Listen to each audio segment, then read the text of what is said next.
Hello students, welcome to the Maths. In the video, 10th standard Maths chapter 3 Algebra second sum exercise 3.1 second sum first subdivision தான் பார்க்க போறோம். சரிங்களா?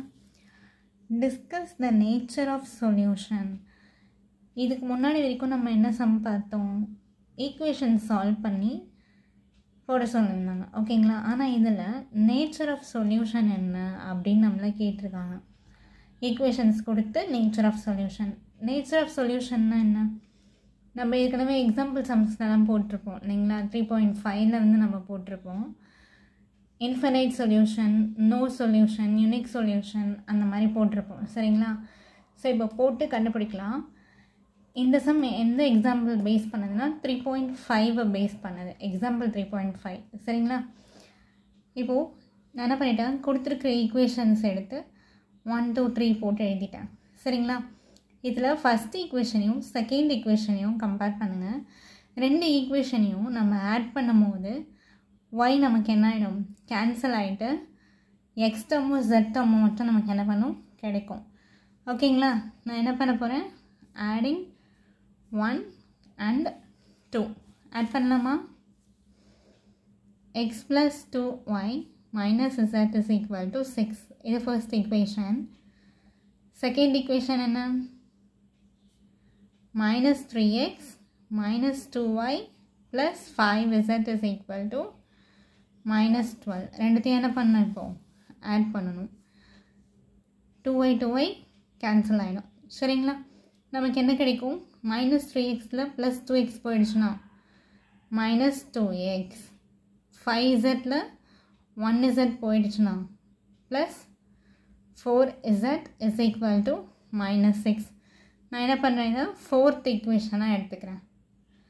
Okay, இப்போ எனக்கு fourth equation இருக்குது. அதுக்கப்புறம் தேர்ட் ஈக்குவேஷனை கவனிங்க. Fourth equation and third equation. z term கவனிங்க. இங்கே மைனஸ் 2z இருக்குது, இங்கே ப்ளஸ் 4z இருக்குது. ஓகேவா?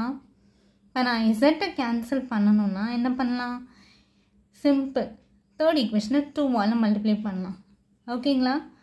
நான் என்ன பண்ண போகிறேன், தேர்ட் ஈக்குவேஷன் இன்ட்டு 2.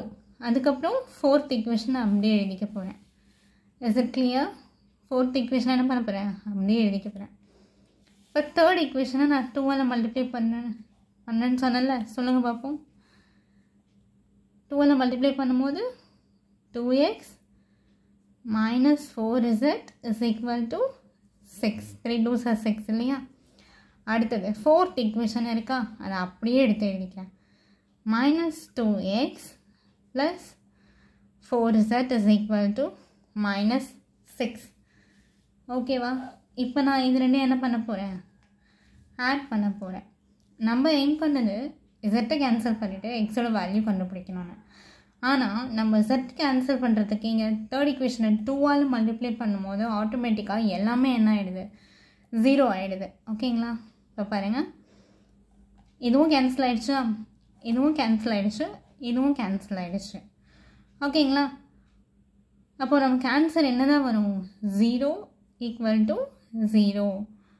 இது மாதிரி இருந்துச்சுன்னா என்ன எழுதணும்னு சொல்லியிருக்கேன், therefore the system as an infinite number of solution. அப்படின்னா என்ன அர்த்தம், இந்த சிஸ்டம்க்கு இந்த ஈக்குவேஷன்ஸ்க்கு நிறைய சொல்யூஷன் இருக்குது அப்படின்னு அர்த்தம். சரிங்களா? நம்மளால் XYZக்கு ஒரு வேல்யூ கண்டுபிடிக்க முடியாது. நீங்கள் யோசிக்கலாம், இந்த இடத்துல நம்ம இந்த ரெண்டு ஈக்குவேஷனையும் ஆட் பண்ணுறதுக்கு பதிலாக மைனஸ் பண்ணலான்னு சொல்லிட்டு மைனஸ் பண்ணிங்க அப்படின்னா என்ன ஆகும், எந்த டேர்மே உங்களுக்கு கேன்சல் ஆகாது. சரிங்களா? கிளியராக? மைனஸ் பண்ணிங்கன்னா என்ன ஆகாது, எந்த டேர்மே கேன்சல் ஆகாது. அகெயின் நமக்கு என்ன கிடைக்கும், எக்ஸ் கிடைக்கும், இசட் கிடைக்கும், ஒரு கான்ஸ்டன்ட் கிடைக்கும். ஓகேங்களா?